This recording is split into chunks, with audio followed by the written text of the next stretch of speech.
So, bacterial metabolism and genetics, that's the topic for today. And those of you who have never seen a virus, this is how a virus looks like. And this particular virus, this is important to infect bacteria, is called bacteriophage. So you can see that not only human beings get infected, but bacteria get infected by virus. Today we'll talk about the growth of bacteria. I'm going to talk about the requirements, physical and chemical, for growth of bacteria, because obviously we want to stop that. I'll also talk about some of the genetics of bacteria as well, and how does bacteria transfer gene. Now, a little bit of recap from your biology. You must have heard many a times how a cell divides, and pretty much the same story. Cell elongates, DNA is replicated, then you see a groove there, and eventually one cell divides into two daughter cells, and so on and so forth. So that pretty much is a situation for many a bacteria. And in this case, you can see, depends upon the rapidity with which the bacteria divide. But also keep in mind that this division of bacteria, when one cell splits into two, is a very coordinated process. It's not going to need energy, it's going to need nutrients, and by the end of the day, if you run out of nutrients, for example, the bacteria will stop dividing. So they are like physical and chemical factors. You have to keep that in mind. And the other important thing is that there is a nuclear material, a genetic material that's been divided. So the daughters share the mother's gene, so to speak. Now, also keep in mind that we will talk about some of the regulatory events in the synthesis of proteins and RNA in this case. But one thing you have to keep in mind, just as a concept, is that once the signal is delivered to DNA, and the cycle starts, and then it has to complete. Right? So cycle has to complete, and also keep in mind that even if all the nutrients have been removed from the media. So that's a key point that I will spend some time on today as well. Now, if you looked at the previous slide, you have a pretty much idea about the structure of bacteria. We talked about bacterial membrane. We talked about peptidoglycan synthesis, and most of you will spend quite a lot of time today in the lab. And that's the outermost layer for both gram-positive and gram-negative. Gram-positive have a thicker layer as compared to gram-negative. And also keep in mind that ideally, if there is one staph aureus, and if it divides into two, they are the same staph aureus as the parent, as the mother.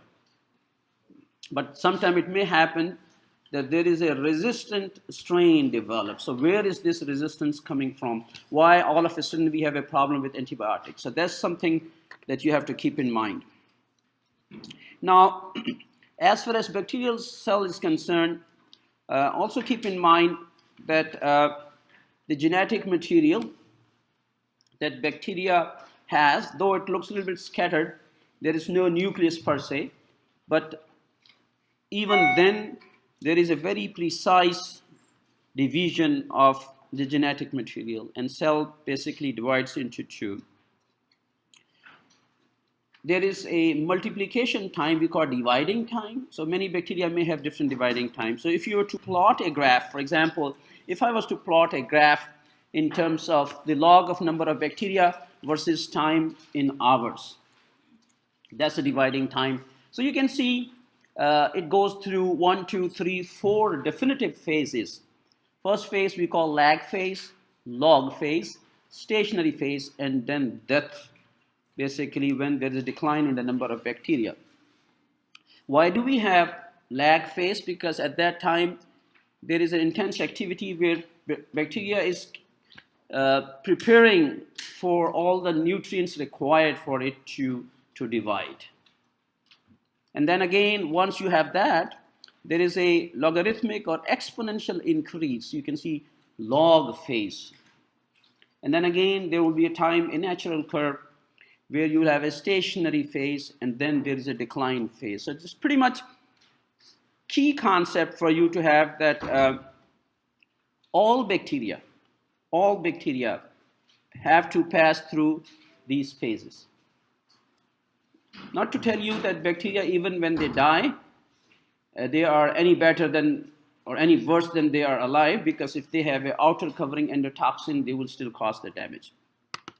So the point to have to keep in mind in this case is that when we go to that exponential or log phase, there is an increase in cell number. So if you were to come up with a drug, or you were to come up with antibiotics, you have to make sure that you hit this phase, because we do not want bacteria to divide, correct? Okay. Now, also keep in mind that you have to ask yourself that why do you refrigerate the food? Why do you freeze the food? And the answer will be because you don't want bacteria to multiply in your food. So you want to keep them for a short time in the fridge. You want to keep them for a longer time in freezer, or you want to keep them into deep freezer for even longer time. So what you are doing is that you are not providing an optimum temperature for bacteria to divide. So of course, these are important. So many a time you may have heard grandmother's way of cooking, where you increase salt, increase oil, increase sweet to preserve food. That again basically is coming from that idea that the bacteria do take influence for all these physical and chemical gradients. So we do see that temperature is important, pH is important, osmotic pressure is important. And remember, I told you the spores cannot be killed unless you autoclave your clothes or your gowns that you wear. Now, when we talk of temperature, bacteria, for example, if you were to leave food on desk, on the table, or leave food in the refrigerator, or leave food in the freezers, you will see that there's going to be a proportional change in time of decaying food. The chances are you're going to leave it overnight, it may get decayed on the kitchen table earlier than the fridge. So there is a definitive influence of temperature. So if you were to look at generally, you will see over here most of our body temperature, most of the temperature that we are working with is the temperature where we have rapid growth of bacteria. It's called danger zone. And then again, if you go up, you can boil, you get rid of bacteria, or you can go down and you can basically stop that progress of bacteria. pH is important. I talked about the pH in the stomach. Acidic pH that will stop bacterial growth. We talked about different flora. I talked about vaginal flora where you have acidic pH. Then again, will stop multiplicative progress of many bacteria that may be harmful to that environment there. If you look at osmotic pressure as well, many times you must have heard doctors saying that, put a salt in water and do gargling, right? So that's good for your sore throat. So you can see that the whole idea for these things is that you can destroy bacteria if you change the hypertonicity of the environment, because they are bound by a cell wall. They have a cell membrane. If there is a change in the ion concentration, of course, it's going to either shrink or swell the wall of that. Bacteria, of course, has chemical requirements, and there are many things that we see in terms of bacterial growth. We have nitrogen, sulfur, and phosphorus, and you can see many times when we get specific bacterial infections, our bodies get depleted of these particular chemicals.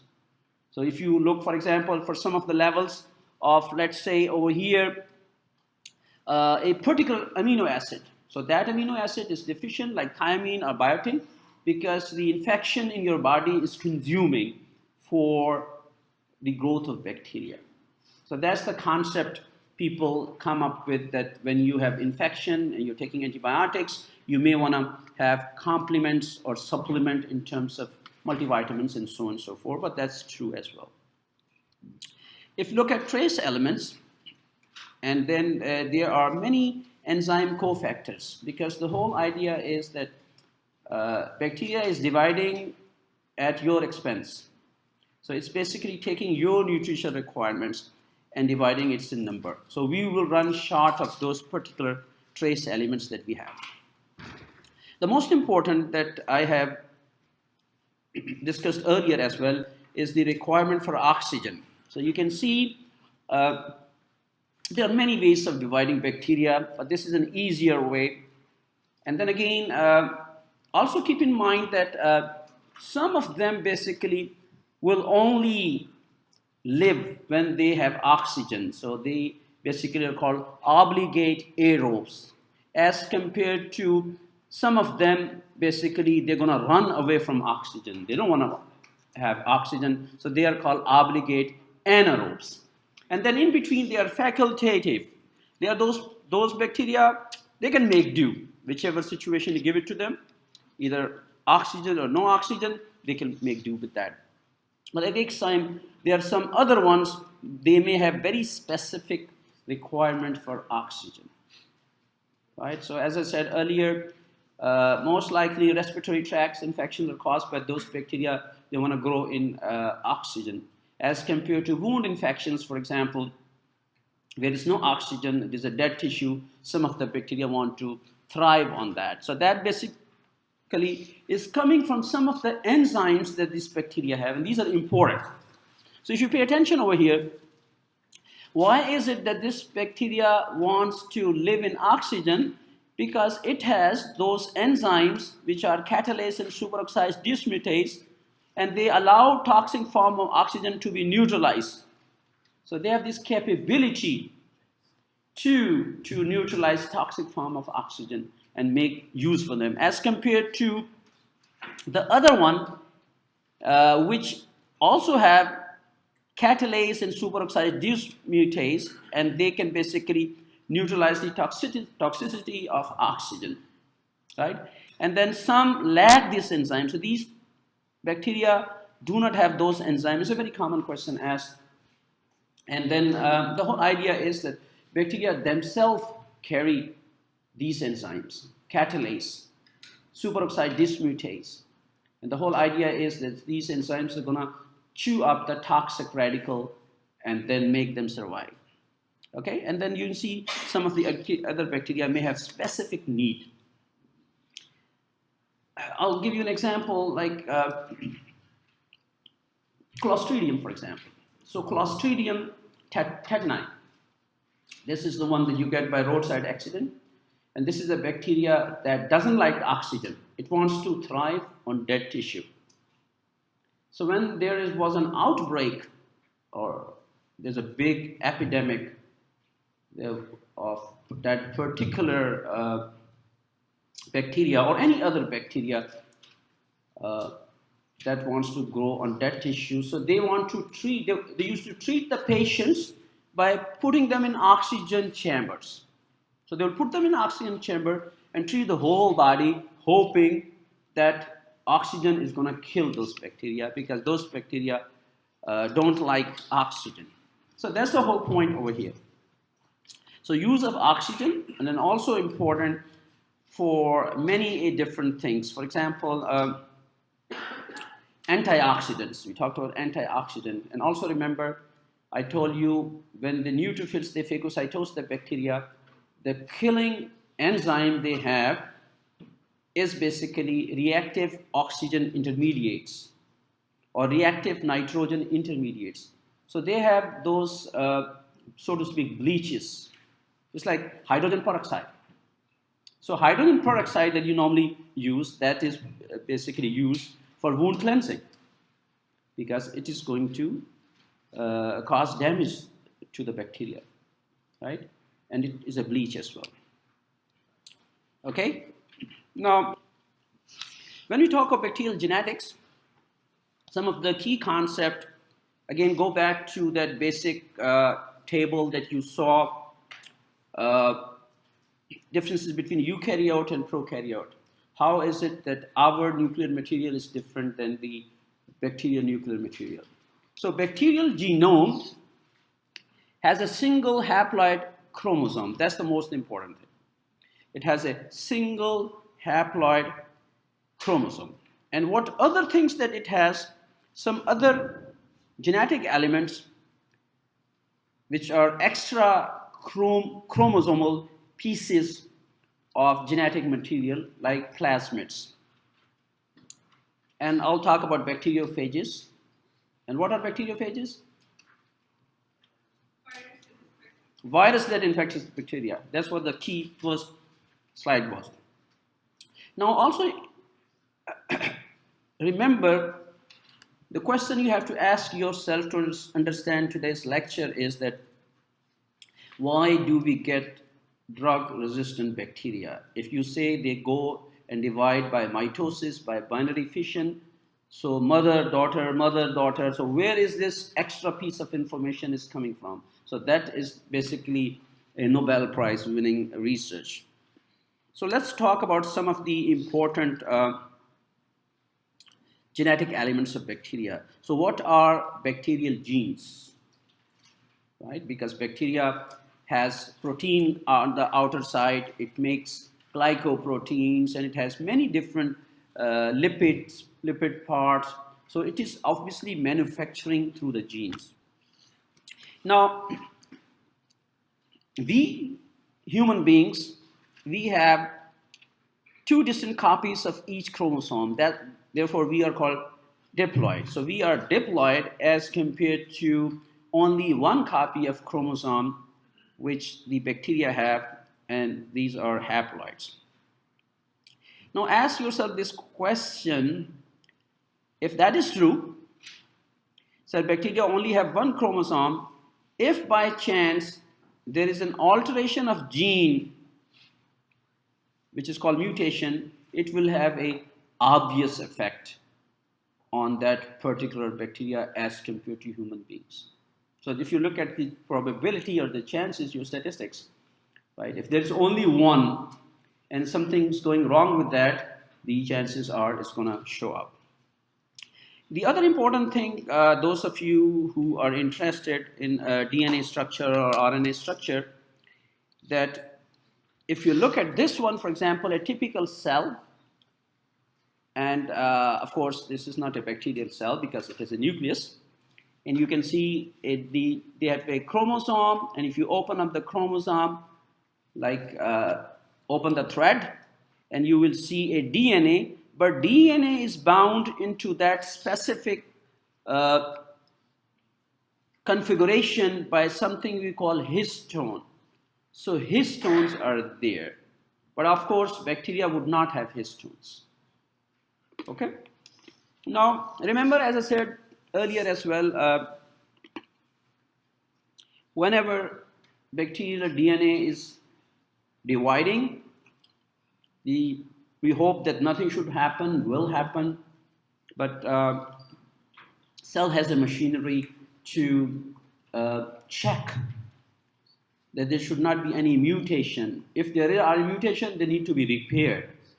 So that's the whole idea. So there's a system over here that we want to make sure that there is an accurate replication of DNA. So that's the key over here. And you'll ask yourself, why is it important for bacteria to make sure that bacteria has the accurate replication of RNA or DNA? What do you think? Why is it in the interest of bacteria that it has to have a accurate replication of DNA? Why? Survival, of course, because if it doesn't have that, it will change. That's the whole idea. For bacterial survival. But again, having said that, mistakes and accidental damage to DNA does occur. So that's the key over here. That though they have a repair system, if there occurs some mutations or alteration to DNA, things can go wrong. Now, the other question you will ask yourself that, of course, the prevalent hypothesis is that, for example, just pick up E. coli. So E. coli has been there ever since we know E. coli was there. It hasn't kind of mutated to such an extent that, like viruses, you have every year a new. If had it been the case, then we would have been in trouble. But the question you may ask yourself is that ever since we started using antibiotics, so antibiotics were kind of discovered maybe like 40s and 50s, 1940 and 50, or maybe started using in 60s. So it's like maybe half a decade. So ever since we have started exposing these prokaryotes to antibiotics, they are also coming up with techniques to resist it, to avoid it for their survival. If you compare that with viruses, for example, the general body of agreement is that there should not be any smallpox virus in the world, hopefully, except in the labs. There should not be any polio virus in the world, or plague virus, so a plague bacteria. So the chances are that we pretty much have eliminated that. But that is not happening even with our use of antibiotics, that they are still there. They keep on coming over and over again. So the idea in this case is that some of these mutations that happen in bacterial genetic transfer is beneficial. It may improve the chances of survival. So that's where it is coming from. Now we need to learn and find out that how does gene exchange takes place in bacteria. Especially we are interested in pathogenic bacterial species because they are more dangerous. And the idea is that when there is a exchange of DNA happening between two species of the same kind, and one becomes pathogenic, the other is non-pathogenic. So what is this transfer of information that makes one pathogenic? So what is happening in terms of development of a new strain? So what we have found is that basically it has worked to the advantage of bacteria, and the information that bacteria passes from mother to daughter, how to avoid antibiotics, how to resist. So there are some DNA codes. So there are some DNA information and code that is passed. So that was a big question for the scientists. So if the bacteria divides into 2 and 2 and 4, how and why and where is this information coming out? So in the last few decades, they found out that those little tiny extra chromosomal pieces of DNA that we used to call plasmids, and they are like double-stranded DNA molecules, and they are circular, and they have about like 1,500 to 500,000 base pairs. They are the one that carry that particular genetic information, which is not essential for the bacteria for survival, but it's an advantage for the bacteria to pass some information in terms of antibiotic resistance. So plasmids basically was the #1 causative organisms for bacteria. Number 2 is, when we did research on plasmid, we found out that not only the antibiotic resistance comes from plasmids, but some other pathogenic factors or virulence factors or violence determinants that will make one bacteria pathogenic as compared to non-pathogenic is also being transferred through those extra chromosomal pieces of information called plasmids. Now, let's talk a little bit of plasmids, because plasmids again are important. And right now we have different types of plasmid. I'll just talk about two plasmid that are important. One is called conjugative plasmid. So this is a plasmid that basically, when bacteria passes this genetic information. Remember, now I'm talking about a little bit different. We're not talking about the binary fission. We're not talking about the mother-daughter split in terms of one bacteria dividing into two. We are talking about some extra, we call it other factors for genetic transfer, like promiscuity, so to speak, for bacteria, and especially for pathogenic bacteria. So they want to invest, they want to use their bacterial DNA for a particular purpose. So one purpose is that these bacteria will conjugate with another bacteria. So this conjugation of bacteria will transfer via sex pili from so-called male bacteria to a female bacteria, where this information is passed on. So one of the ways that bacterial resistance or antibiotic resistance is going to be transferred is conjugation. Okay? And you can see from here, when this kind of information passes from one bacteria to another, or a code that passes from one bacteria and to another bacteria, so that particular information is going through a very defined genetic material. And if you look at these plasmids over here, this is a electron microscopic, so double-stranded DNA, you can see from here. And then they are circular. And then there are different protein sequences over here. So they have different kind of details that we have, how to transfer and what to transfer, and so on and so forth.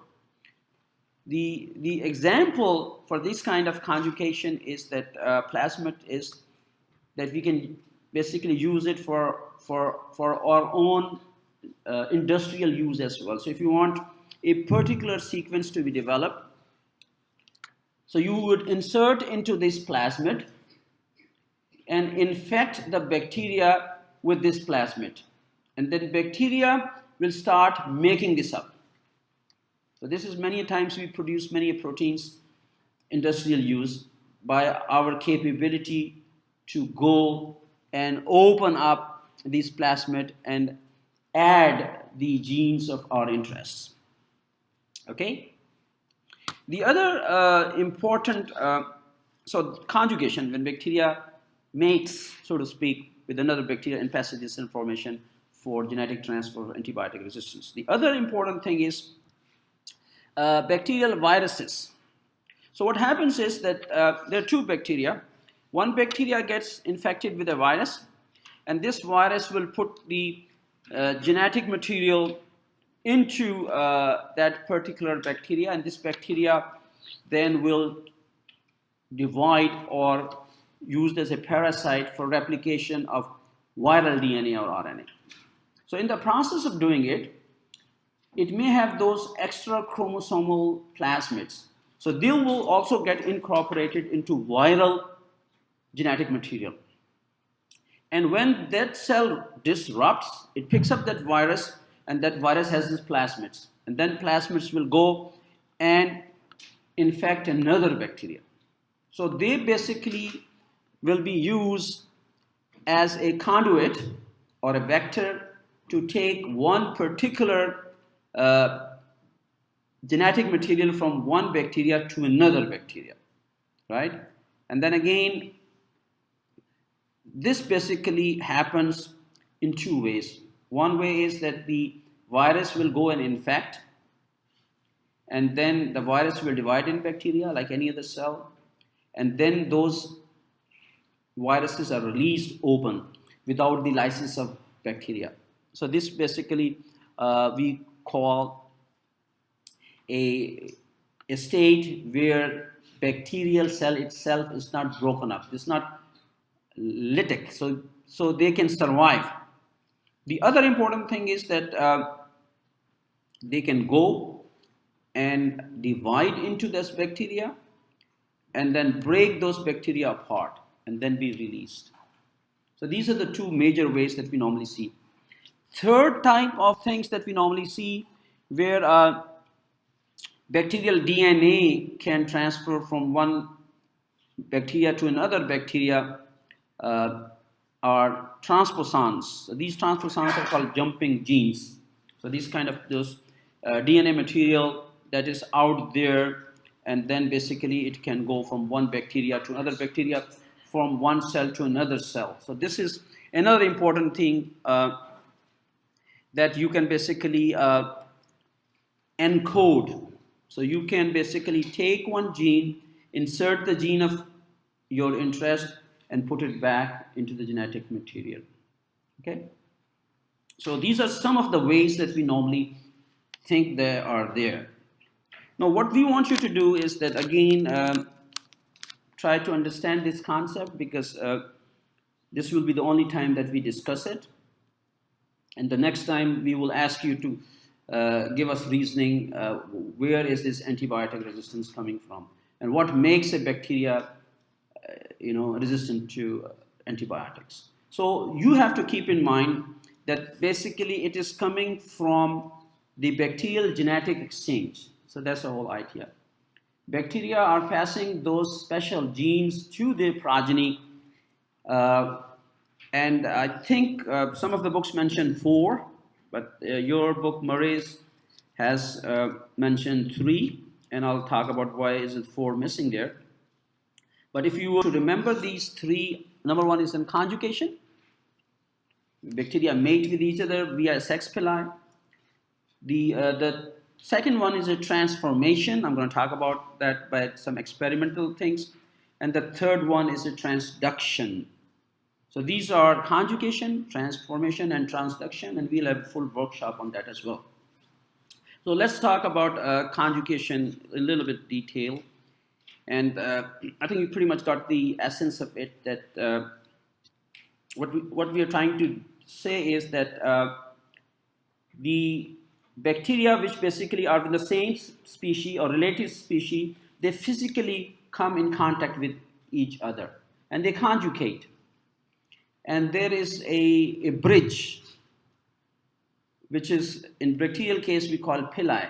And this particular pili, because it transfers genetic material, is called sex pili. So in this case, there is a donor and a recipient, right? Or a male or a female. So pretty much the same conjugation that happens in other animals. Now, if you look at this one, the particular plasmid that is transferred by conjugation has a factor. This is called factor, and many times we call it fertility factor, F factor. So a bacteria which will have that factor we call F positive, and we also call it male. And the bacteria which does not have that factor, fertility factor, we call female. So that's like F positive, F negative.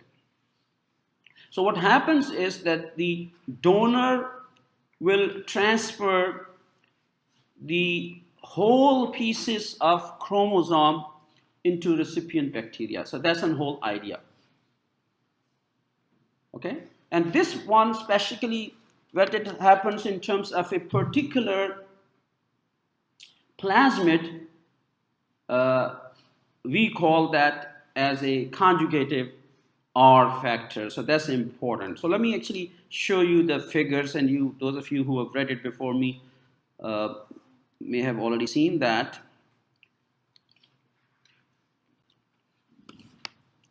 Okay, there you go. So if you pay attention over here, so far I mentioned why do you get bacterial antibiotic resistance? Because the information is passed from one bacteria to another bacteria to encode for those specific resistant genes. And that information is in plasmid. Now this is one bacteria. You can see from here. This bacteria has, this is a typical bacterial chromosome, and then it has extra chromosomal material, which I told you is a plasmid. And this plasmid has a F factor. Okay, so we call it F positive bacteria, F positive cell, or a male cell. And then basically it attracts a female cell, which is F negative cell, then establish a conjugation by a bridge we call sex pilus, and this one is transferred, the whole plasmid is transferred there, and there is a replication of the plasmid. And then you will see by the end of the day, we'll have 2 F positive cells. Does that make sense? So the gene for antibiotic resistance is transferred from one bacteria to another bacteria by a process known as conjugation, where F positive is transferred and replicated into F negative cell, and then both of them will become F positive cell. Okay, this is one way. Let's talk of another way. So there's another way of conjugation. Now in this case, what you normally see is that, again, there's a F positive cell, and it has a bacterial chromosome, and it has a plasmid over here. But what it is doing is that instead of passing it through conjugation directly, this is going to get integrated into bacterial chromosome. So when such a thing happens, where there is an insertion of F factor into chromosome, we come up with the integrated F factor, and this particular cell is called high frequency recombination. We call HFR, high frequency recombination cell. And again, the same information is passed via conjugation for bacterial resistance. Okay, so these are like 2 ways. Now, the third important thing is that now you have a cell which is high frequency recombination site, where the F plasmid is a part of bacterial chromosome. It can also then again conjugate via a bridge we call sex pili, and then this particular HFR is basically replicated into the recipient cell or bacteria. Okay? And in this case, you can see again that in this kind of recipient recombination, HFR chromosome fragments and the F chromosome into it, and then you basically have either HFR cell that you have to begin with, and then you have a recombinant F cell. So these are some of the ways that bacteria have developed, whereby they can pass this information to other bacteria to become, that's why they say that the bacteria in the hospitals are resistant strains. This strains because of this information of transfer of genetic material is happening over there. Okay? Now, the second process is called transformation. So what happens is, in this case, bacteria will pick up naked DNA and incorporate them into their genome. And if it happens to be homologous with the recipient chromosome, we call it homologous recombination. And that typically happens in these species. And again, this is a very common question asked. Name the bacteria that use a process of transformation to develop antibiotic resistance by a process of transformation, where they pick up the naked DNA from outside and incorporate into their DNA. And these are H. influenza, S. pneumoniae, and Bacillus species, and even Neisseria. So these bacteria have this capability of, that's what we call promiscuity. So they're going to take DNA, a bacteria lysis, bacteria breaks down, releases DNA, and these will pick up this DNA and incorporate into them. So that's another way of them acquiring it. And there was a very good experiment. If you pay attention, I think you will understand it for good. So what's happening over here is that when they gave a live encapsulated, meaning with capsule, bacteria into a mouse, so this is a capsule over here, and capsule is dangerous, and the mouse dies. And if you want to look at the colonies from the dead mouse, you can pretty much isolate the encapsulated bacteria because they are the causative agents. Now what you did was you took living non-encapsulated, so you put non-encapsulated bacteria into the mouse and the mouse remains healthy. It gives you that information that the lethal factor or the virulence factor is the capsule. That's what it shows you, right? So if you remove the capsule, the mouse remains healthy. What they did in the next experiment was they basically heat killed this bacteria over here. So heat killed bacteria and then inserted into the mouse. Again, mouse is okay, nothing has happened. Again shows you the problem basically is coming from the capsule of the bacteria. So what clever experiment they did was then they put both of them together, capsulated and heat killed, non-capsulated living and heat killed capsulated. And when they put them into the mouse died. Showing to you by some way the non-capsulated bacteria basically acquired, they transformed some information which gave them this capability to cause death. Okay, so this means is that they are the same species of bacteria. One is capsule, another doesn't have a capsule. If you put them together, they come close to each other. They can conjugate, they can transform, they can pick up bacteria and incorporate into them and they become dangerous. So you can see living non-capsulated bacteria and heat kill injected, and then you basically are recovering encapsulated bacteria. The question you are asking yourself, you basically thought that you heat killed the bacteria over here. None of them have capsule. But the whole idea was that this bacteria passed some genetic information to the other bacteria to develop a capsule, and which was dangerous.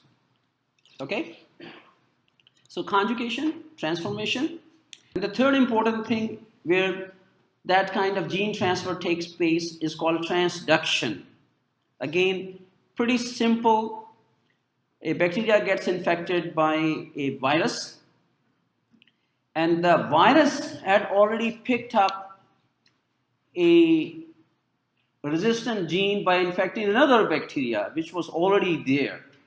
So it brought up one resistant gene from one bacteria and inserted it into the other bacteria. So that's what it did. So that's again important. And if you look at the whole mechanism of transduction mechanism, I think let me show you the picture, and this basically is a legend for the picture, so it'll make sense to you.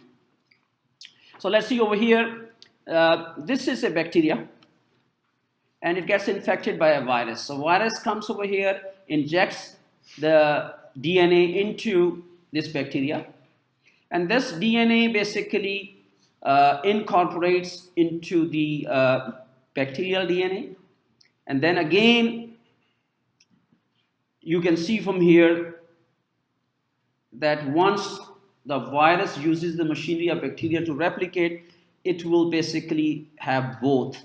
It will have some component of the viral DNA and will also have a component of the other DNA.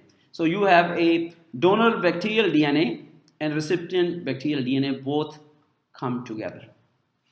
And when the new viruses are made, so these new viruses, now which we call bacteriophages, will have DNA of the virus and the DNA of the bacteria. Correct? And if this happens to be the case in terms of this particular bacteria having those resistant gene, you can pass it on. So that was another concept that you have to have in terms of transduction mechanism for many bacteria for genetic transfers. Now, as I said earlier, this kind of recombination can happen we call it homologous, where the sequences of DNA are pretty much the same, or it can be non-homologous when the sequence basically are dissimilar, and you may basically insert a particular type of a gene into that. And that happens for some of the bacteria. The typical example you can see from here, that you have a bacterial cell. It has a chromosome A, B, C, D, and then DNA is out from the periphery, and this bacteria has a capability to take it in. Now, if these sequences are similar, we call homologous. If they are not similar, we call non-homologous. But again, you can see that this will go and combine and integrate into the DNA. Some of it will get integrated. So that kind of a integration where bacteria can pick up, we call it naked DNA, lying around from dead bacteria, and then insert it into their own DNA. And that kind of things happen at the level of genes. You can see chromosome A, exchange of genes between two DNA molecules, the crossover happens, and then you pretty much can transfer that DNA into the other one. The classical example that you will see in your pharmacy study, we call it vancomycin resistant enterococcus, VRE. And in this case, Staphylococcus aureus has become methicillin and vancomycin resistant Staph aureus. Staph aureus, as we discussed, is one of the notorious bacteria, and you can see that if we have two major drug of choice in terms of antibiotics, and this will become resistant to that. And again, you will see the way it becomes resistant, and it becomes like MRSA, MRSA, methicillin resistant Staph aureus. The process of that basically is transduction and transformation. And again, you will see pretty much the same mechanism. It has to be either one or both mechanism in terms of how the genetic material is being transferred. Okay? Now, another important thing that you will see in this case is that if you were to isolate, especially vancomycin resistant enterococci, in this case, this is another bacteria, you will see that most of this information is coming from plasmids. So most of this information that you normally see is coming from plasmid, and then by the end of the day, that pathogenic strain that carries that information has to be transferred. I gave you an example. You must have heard that the Staph aureus in the hospital, because there's a lot of antibiotics being used, and if it's not a good hospital, or even if it's a good hospital, the chances are that you may pick up MRSA. So if you pick up a MRSA, then antibiotics are not working against that. So that's a very serious problem.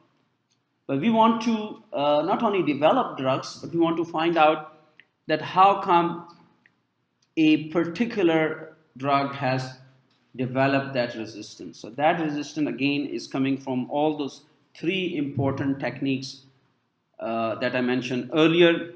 And I encourage you to read it up and make sure that you understand, at least in terms of some of the bacteria, especially MRSA. And I repeat that the three major mechanisms are conjugation, right? And transformation, that you saw the experiment, the mice experiment. And what was the third one? Transduction. So these are the major things. And then again, once you come for the workshop, we want you to remember the name of bacteria as well. Which bacteria basically becomes resistant because of what mechanism. So you really have to associate. As I gave an example, for example, Neisseria. So Neisseria is important because it's bacteria's capability of picking up naked DNA from the environment. So these are some of the important things that are there, and please try to read it up. And again, I will also expect you to prepare for the workshop, but I believe workshop is maybe later in April, because this is something that will come over and over again. Okay? Any